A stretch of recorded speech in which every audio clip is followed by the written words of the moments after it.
जय श्री कृष्णा। आप सभी का मेरे इस चैनल पर बहुत बहुत स्वागत है। आज हम इस वीडियो में आप सबके लिए लेकर आए हैं गुरुवार को सुने जाने वाली बृहस्पति देव की व्रत कथा। एक समय की बात है, एक दिन राजा इंद्र बड़े अहंकार से अपने सिंहासन पर बैठे थे और बहुत से देवता, ऋषि, गंधर्व, किन्नर आदि सभा में उपस्थित थे। जिस समय बृहस्पति जी वहाँ पर आए तो सभी देवता, ऋषि, गंधर्व, किन्नर सब उनके सम्मान में खड़े हो गए, परंतु राजा इंद्र अहंकार के मारे खड़े नहीं हुए। यद्यपि वह सदैव उनका आदर किया करते थे। बृहस्पति जी इसे अपना अनादर समझते हुए वहाँ से उठकर चले गए। तब इंद्र को बड़ा शौक हुआ कि देखो, मैंने गुरुजी का अनादर कर दिया, मुझसे बड़ी भारी भूल हो गई है। गुरुजी के आशीर्वाद से ही मुझको यह वैभव मिला है, उनके क्रोध से यह सब नष्ट हो जाएगा, इसलिए उनके पास जाकर उनसे क्षमा मांगनी चाहिए, जिससे उनका क्रोध शांत हो जाए और मेरा कल्याण हो जाए। ऐसा विचार कर इंद्र उनके स्थान पर गए। जब बृहस्पति जी ने अपने योग बल से यह जान लिया कि इंद्र क्षमा मांगने के लिए यहाँ आ रहे हैं, तब क्रोधवश उनसे भेंट करना उचित नहीं समझकर बृहस्पति देव अंतर्ध्यान हो गए। जब इंद्र ने बृहस्पति जी को घर पर ना देखा तो निराश होकर लौट आए। उस समय दैत्यों के राजा वृषवर्मा को यह समाचार विदित हुआ तो उसने अपने गुरु शुक्राचार्य की आज्ञा से इंद्रपुरी को चारों तरफ से घेर लिया। गुरु की कृपा न होने के कारण देवता हारने लगे। तब उन्होंने ब्रह्मा जी को विनय पूर्वक सब वृतांत सुनाया और कहा कि महाराज, दैत्यों से किसी प्रकार से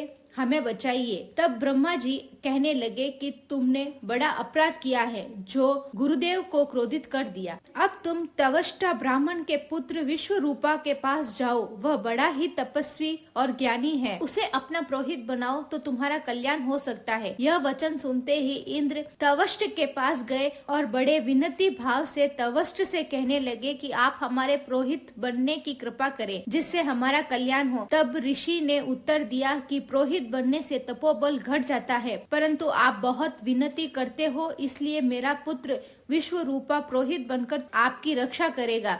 विश्वरूपा ने पिता की आज्ञा से पुरोहित बनकर ऐसा यत्न किया कि हरि इच्छा से इंद्र वृषवर्मा को युद्ध में जीतकर अपने इंद्र आसन पर पुनः स्थापित हो गए। विश्वरूपा के 3 मुख थे।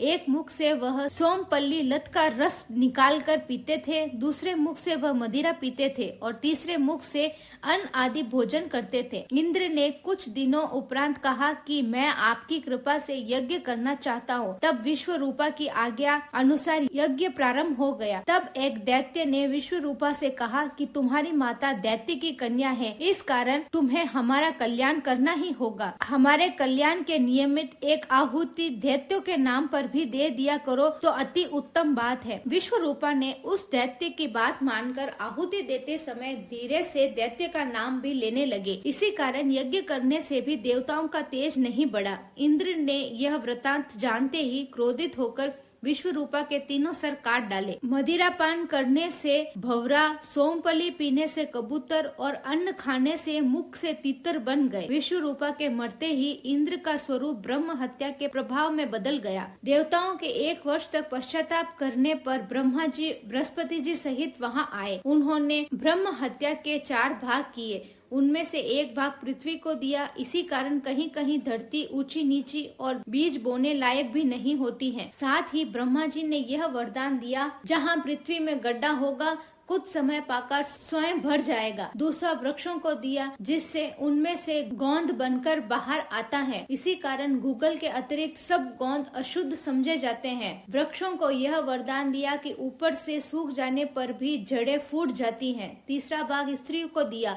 इसी कारण स्त्रियां हर महीने राजस्वल होकर पहले दिन चंडालनी, दूसरे दिन ब्रह्मघातिनी और तीसरे दिन धोबन के समान रहकर चौथे दिन शुद्ध होती हैं और उन्हें संतान प्राप्ति का वरदान दिया। इस प्रकार बृहस्पति देव ने इंद्र को ब्रह्म हत्या के पाप से मुक्त किया। जो मनुष्य इस कथा को पढ़ता है, सुनता है और दूसरों को सुनाता है, उसके सभी पाप बृहस्पति जी महाराज की कृपा से नष्ट हो जाते हैं। जय बृहस्पति देव। अगर आपको मेरी ये कहानी अच्छी लगे तो इसे लाइक करें, शेयर करें और चैनल को सब्सक्राइब करना बिल्कुल ना भूलें।